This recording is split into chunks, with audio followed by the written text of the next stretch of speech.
Minéral et Gemmes fête sa 60e édition. Aujourd'hui, visiteurs et exposants viennent du monde entier. Mais à ses débuts, cette bourse était bien plus modeste et réservée aux initiés.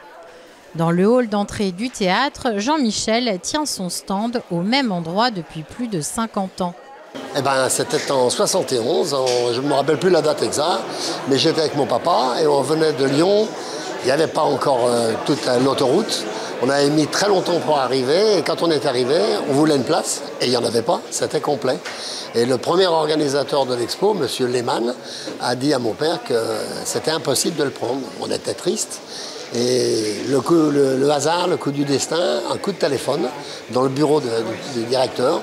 Un Allemand qui avait eu des soucis mécaniques ne pouvait pas venir à cet endroit. On a pris la place, 4 mètres, et on n'a plus jamais bougé. On est resté à cet endroit-là. Et mon père lui a dit, j'y suis, j'y reste.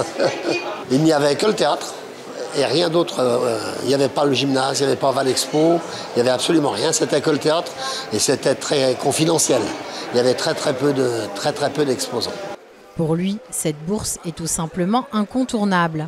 C'est l'exposition d'abord la plus sympa que je connaisse, une des plus belles au monde, au moins 2e ou 3e mondiale.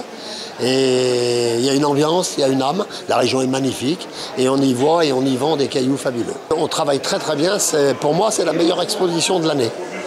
Et si je rate Sainte-Marie, j'aurai des gros problèmes pour assurer les fins de mois.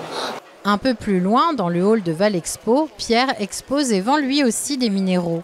Il a découvert Minéral et Gemmes il y a plus de 50 ans en tant que visiteur passionné.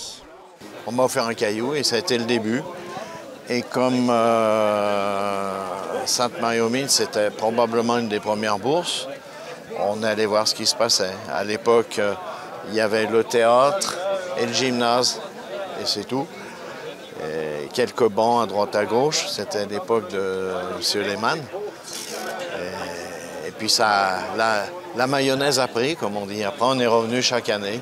Très vite, Pierre est devenu professionnel. Il se souvient encore des retours parfois compliqués après avoir tout rangé dans la voiture. Il n'y avait pas l'autoroute les premières années.